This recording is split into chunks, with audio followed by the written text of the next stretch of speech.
ओम देवी प्रपन्नातिहरे प्रसीद प्रसीद मातर जगतोऽखिलस्य प्रसीद विश्वेश्वरि पाहि विश्वं त्वमेश्वरी देवी चराचरस्य शरणागत दीनार्थ परित्राण परायणे सर्वस्यार्थ हरे देवी नारायणी नमोस्तुते।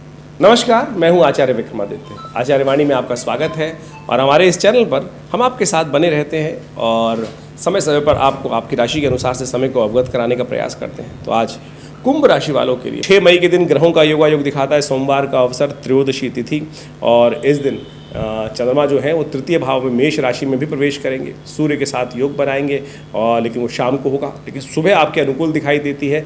ऐसे में कन्या पूजन करना, शिव का दूध से अभिषेक करना आपके लिए शुभ योग बनाएगा और आपके लिए नए मार्गों को प्रशस्त करता दिखाई देगा। उन्नति के मार्ग के लिए आगे चलने में रास्ते अच्छे बनते दिखाई दे रहे हैं। श्रद्धा के साथ काम करेंगे तो बहुत अच्छा रहेगा। लेकिन एक बात ध्यान रखें, अननेसेसरी के भ्रमण से बचने का प्रयास करें। इन दिनों जिस प्रकार का योग चंद्रमा द्वितीय भाव में राहु के साथ बैठकर योग बना रहे हैं, बुध के साथ बना के दे रहे हैं, अननेसेसरी भ्रमण, एक जगह से दूसरी जगह से तीसरी जगह अननेसेसरी टाइम खराब होने के योग दिखाई देते हैं, तो उससे बचने का आपको प्रयास करना चाहिए।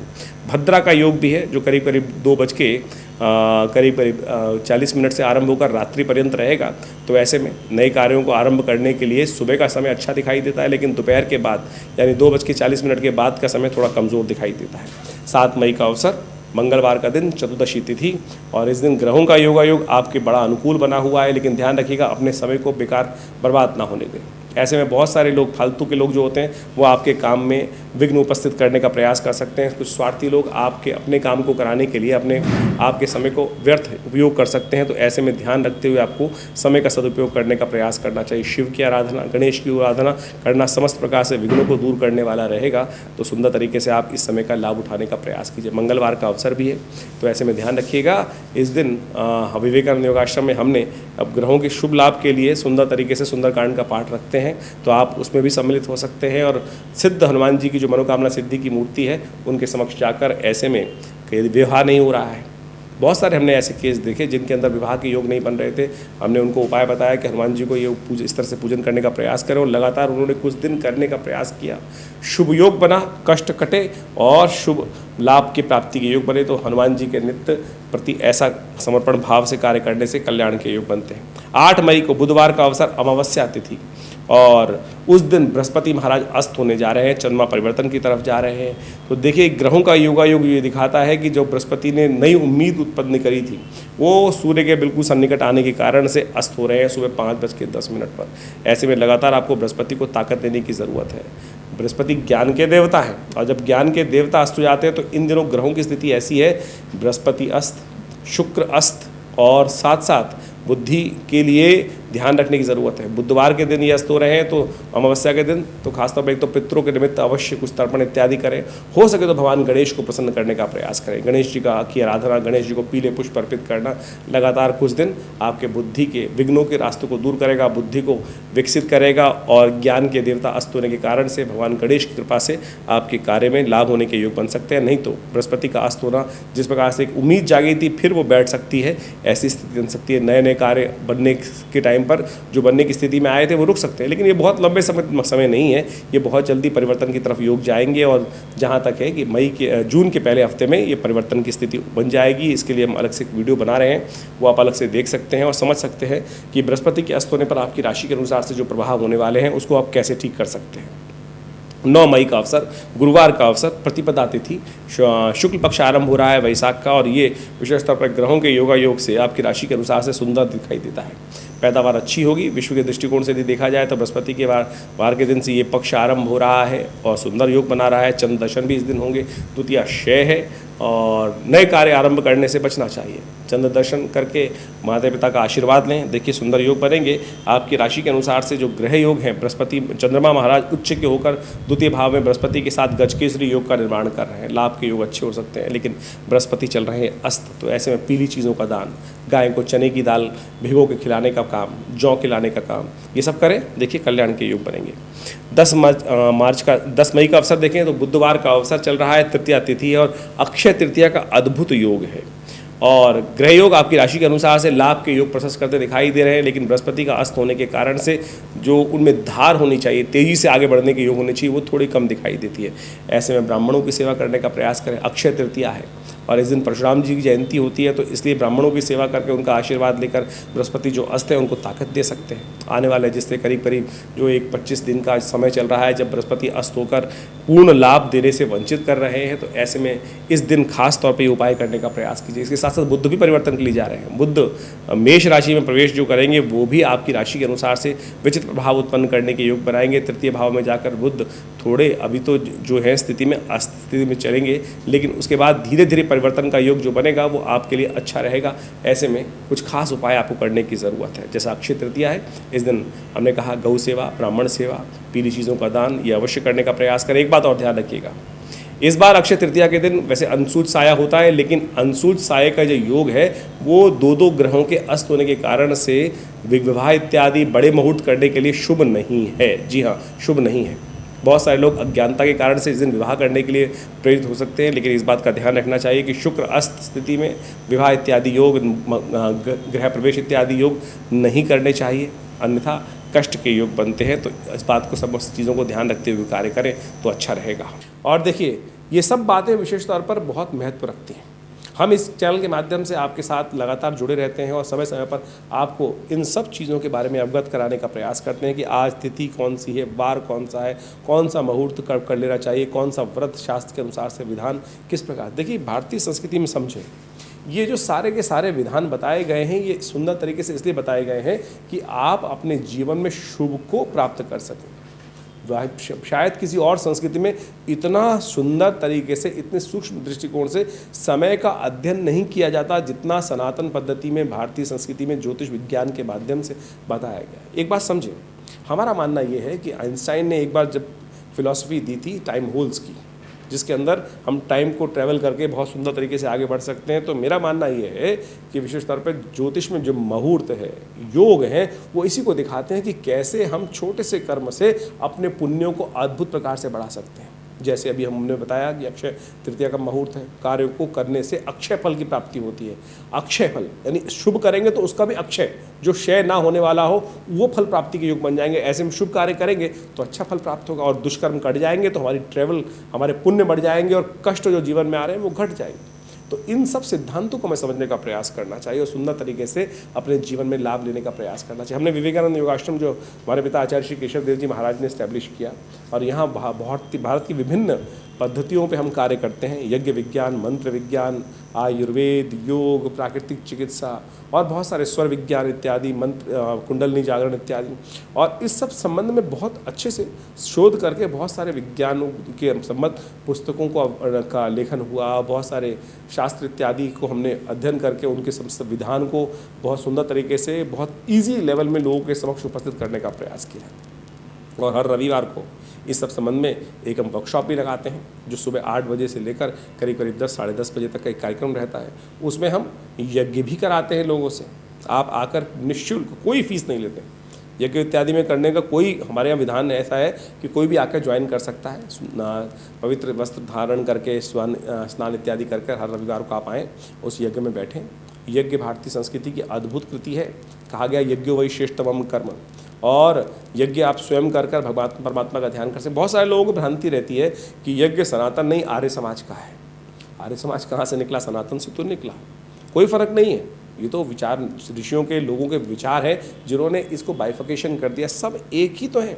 और सनातन पद्धति में तो यज्ञ का इतना वर्णन है, यदि यजुर्वेद आप उठा के देखें तो उसमें तो सहस्त्रों लाखों यज्ञों का वर्णन आता है।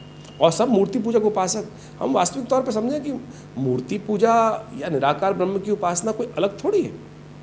और मूर्ति पूजा करने से आपके जीवन में एक सरलता आती है, विश्वास जागता है कि हम जिसकी तरफ आराधना करने जा रहे हैं और उससे कैसे जीवन में आगे बढ़ने के सुंदर योग बनेंगे। तो इन सब सिद्धांतों को आप समझते हुए कार्य करें कि वह मूर्ति पूजा वास्तविक तौर पे सनातन पद्धति में जो बनाई गई है वो मूर्ति की एक सूक्ष्म मूर्ति की नहीं, प्राण प्रतिष्ठित मूर्ति करने की, वहाँ पूजा करने की शास्त्र में वर्णन आज्ञा मिलती है। आप समझें, हम पहले मूर्ति को पूजा करने से पहले उसकी प्राण प्रतिष्ठा करते हैं और उसके बाद उनका पूजन करते हैं। भगवान का श्री विग्रह शक्ति का उसके अंदर संचार करने के उपरांत उनकी यथाविधि भगवान को ही मानकर, साक्षात परमात्मा को मानकर, परमात्मा के अंश रूप में उनकी साक्षात स्वरूप में उनकी आराधना करने का शास्त्र में वर्णन किया गया है। और जैसे ही कभी बाई चांस भगवान न करे मूर्ति खंडित हो जाती है तो उस मूर्ति को हम प्रवाहित कर देते हैं, तब उसके बाद में पूजने योग नहीं रहती। तो हम ये सोचें कि हम कहीं ना कहीं भ्रांति में फंस जाते हैं कि मूर्ति पूजक किसी रूप में, वो वास्तविक तौर पर परमात्मा के अंश, परमात्मा को एक स्वरूप देकर एकेश्वरवाद का प्रतीक, साक्षात हमारे संस्कृति में जो विधान बताया गया उसको ही प्रतीक माना जाता है। और ये आपके ग्रहों के दोषों को ठीक करने में जो ज्योतिष ने बहुत सुंदर तरीके से अध्यात्म के साथ इन सब मुहूर्तों को उपयोग करते हुए इन पूजा पद्धति, कर्मकांड के सिद्धांतों को विकास किया है, विकसित किया है, ये बड़े अद्भुत हैं, वैज्ञानिक हैं। जैसा हमने कहा कि इस मुहूर्त जो होते हैं ना, एक छोटा सा कर्म कर कर जो हम जीवन में कष्ट भोगते हैं, किस लिए भोगते हैं? क्योंकि हमारे द्वारा किए गए पता नहीं पुनर्जन्म में, किस जन्म में कोई कष्ट, कोई अपराध किया गया, कोई दुष्कर्म किया गया, उसी का तो भोग हमारे जीवन में प्राप्त होता है।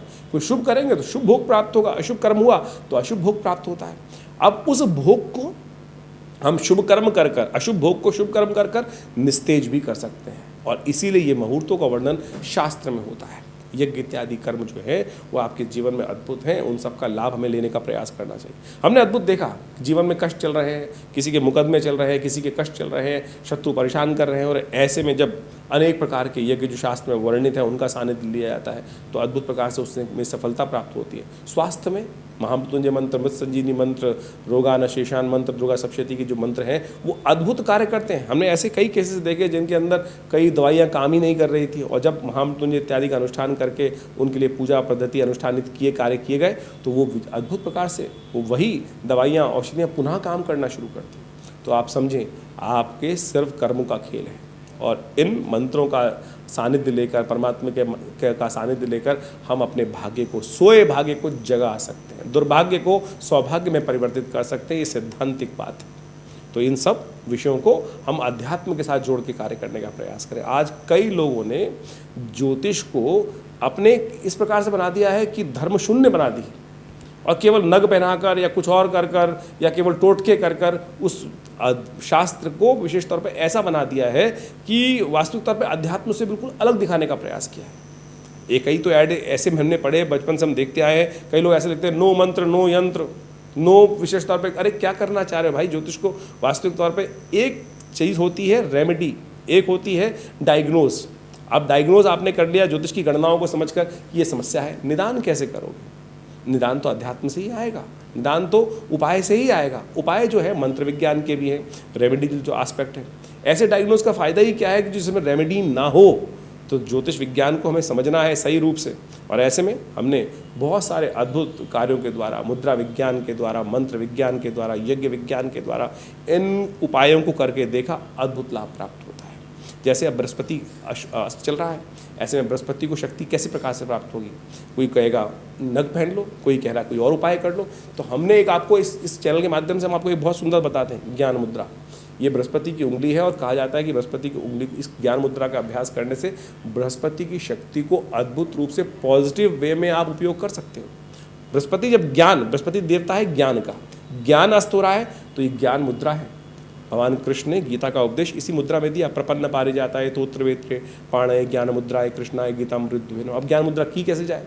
तो गायत्री के अंदर कहा गया सुरभिर ज्ञान वैराग्यम योनिश्च, जहाँ का जो गायत्री के अंदर जो मुद्राओं का वर्णन किया गया है, 24 मुद्राएं गायत्री जब से पूर्व, 8 मुद्राएं गायत्री के जब के अनंतर, वहाँ मंत्र आता है सुरभिर ज्ञान वैराग्यम योनिश शंख पंकजम। ये जो 8 मुद्राएं जो हैं, लिंगम निर्वाणकम च अष्टौ जपान्ते प्रदर्शित, वहाँ ज्ञान मुद्रा का वर्णन बनता है। और ज्ञान मुद्रा कैसे होती है? तर्जनी अंगुष्ठेन स्पर्शेत, तर्जनी को अंगुष्ठ के साथ स्पर्श करने से ज्ञान मुद्रा बन जाती है। तो इन दिनों बृहस्पति चल रहे हैं अस्त, बृहस्पति को ठीक करना चाहते हैं तो जो उपाय बताएं वो तो करें ही करें, लेकिन इसको ज्ञान करने का, ज्ञान मुद्रा का, चलते फिरते उठते बैठते ज्ञान मुद्रा का अभ्यास करने का प्रयास कीजिए। देखिएगा बृहस्पति को शक्ति प्राप्त होगी, और जो विचार, जो बुद्धि सोई है, अस्त है, उसमें नई शक्ति प्राप्त करने का योग बन जाएगा। यानी बाहर कॉस्मिक में वो रेजेस जो है वो थोड़ी नेगेटिव हो रही हैं, यदि ये ज्ञान मुद्रा अभ्यास कर लें तो सुंदर तरीके से बृहस्पति को शक्ति प्राप्त होगी, और साथ साथ आपके जीवन में कष्टों को दूर करने के योग बनेंगे। तो ये वर्णन हमने आपको बताया, और सुंदर तरीके से इसको आप करने का प्रयास कीजिए, आपको देखिए लाभ प्राप्त होगा। इसके अलावा भी बहुत सारी समस्याएं आपके जीवन में यदि चल रही हों, कष्ट, कोई प्रश्न मन में आ रहा हो, तो आपके लिए विवेकानंद योगाश्रम बहुत सुंदर तरीके से अध्यात्म के क्षेत्र में कार्य कर रहा है। जमुना पार्क खुरेजी में एक बहुत बड़ा शोध संस्थान बनाया हमारे पिता आचार्य श्री केशव देव जी महाराज ने, और यहाँ नित्य प्रति 8 घंटे यज्ञ होता है, गौशाला है, पूरा योग, प्राकृतिक चिकित्सा, आयुर्वेद का एक 100 बेड का हॉस्पिटल बनाया गया है। तो आप सादर आमंत्रित हैं यहाँ पर, और आश्रम से जुड़कर बहुत सुंदर तरीके से आप आध्यात्मिक विकास और साथ साथ अपने जीवन में शुभ कार्य करने के लिए, माँ भगवती का सानिध्य प्राप्त करने के लिए, ये बताना मेरे को ज़रूरी समझता हूँ मैं कि यहाँ भगवती का एक सुंदर शिव विग्रह विराजमान है जो 1947 में मुल्तान से आया था, और कई वीडियोज़ के माध्यम हम बताते ही आपको, और उन्हीं के सानिध्य में, उन्हीं की कृपा से, उन्हीं के आशीर्वाद से आज आश्रम पर नित्य 8 घंटे यज्ञ होता है, आध्यात्मिक कार्य किए जाते हैं। आप रविवार वाले यज्ञ में सादर आमंत्रित हैं, और यदि आपकी कोई निजी समस्या है तो फ़ोन नंबर्स दिए गए हैं, उन पर संपर्क साध कर आप आश्रम के साथ जुड़ सकते हैं।